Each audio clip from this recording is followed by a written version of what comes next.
Am I the a-hole for blocking and finally cutting off my dad? I'm 26 and non-binary, and for the past several years, I've been navigating a deeply complicated, often painful relationship with my dad. It's never been simple. As a kid, I thought we were close. I genuinely looked up to him. He was funny, protective, and we shared the kind of bond that made people say, "You're just like your dad." But things changed as I grew up. It wasn't until I was in college that the cracks in our relationship really started to show. I was old enough to understand nuance, to recognize manipulation, and to see what was really going on behind closed doors.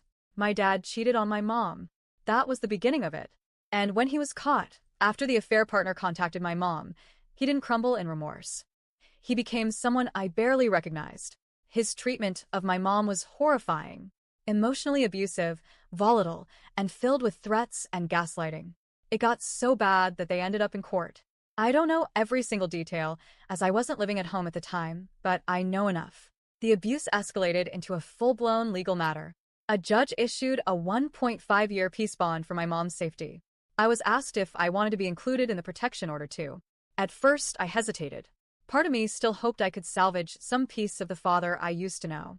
But eventually, after enduring years of verbal abuse, especially when I dared to challenge him or refused to blindly take his side, I agreed. And in hindsight, that decision gave me a kind of peace I hadn't felt in years. But here's where things got complicated again. Once the peace bond expired, I started to doubt myself. Maybe I was being too harsh. Maybe people can change. Maybe I owed it to myself, to that younger version of me who once adored him, to try again. So I reached out. At first, it was awkward but civil. We exchanged a few messages. Nothing deep, just small talk, but I allowed myself to feel a tiny flicker of hope. Maybe, just maybe, this time he would listen. Maybe he'd acknowledge what he did, not just to me, but to our whole family. Then, he told me he was coming to my area.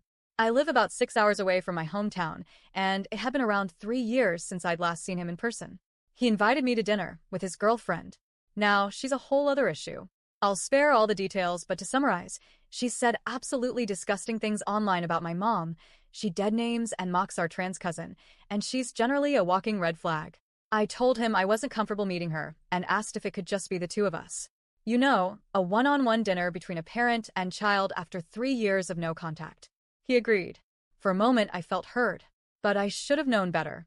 Just a few days later, he bailed. Said he couldn't leave her alone at the Airbnb. Couldn't step away for even an hour.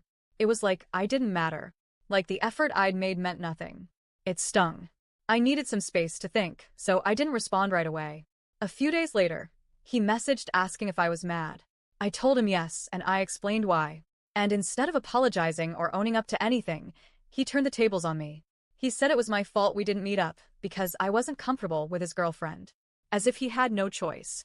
As if he wasn't the one choosing her over his own child. Then came the next layer of manipulation. He started complaining about my mom. Again. About court costs and how he was punished for things that never happened. It was the same exhausting script I'd heard for years. He's the victim, everyone else is lying, and he's been unfairly treated. It's like he's stuck in a loop where he's always the wounded party and never responsible for any of his actions. I tried shutting it down. I told him I wasn't going to rehash old arguments or get into a blame game. But he wouldn't stop. He couldn't stop. So I blocked him. And that was it. After all the years of back and forth, of hoping he'd grow or change or see me, not just as a child to control, but as a person with feelings and memories, blocking him felt like closing a door. Maybe even locking it. But it still hurts. I don't think people talk enough about how hard it is to walk away from a parent. Everyone tells you, if they're toxic, cut them off. And yes, that's true. But it doesn't mean it's easy. It doesn't mean you don't second-guess yourself at 2 a.m. wondering if you'll regret it someday. It doesn't mean you don't still want your dad to just be better. My friends, my roommates, even my mom have told me I made the right choice. That I've already given him more chances than he deserved. That he won't change. And I know that. Logically, I get it. But emotionally, it's still a mess. My mental health is better without him in my life. That's the truth. I feel lighter, less anxious, more like myself. But sometimes I still wonder, will I regret never seeing him again? What if something happens? What if I was wrong? I know I can't control his behavior.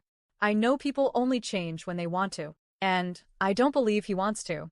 Not really. But the grieving process is still real. I'm not grieving a death, but the loss of what could have been, of what I wanted him to be. And that still sucks. So, am I the whole for cutting off my dad? For finally drawing the line after years of emotional whiplash?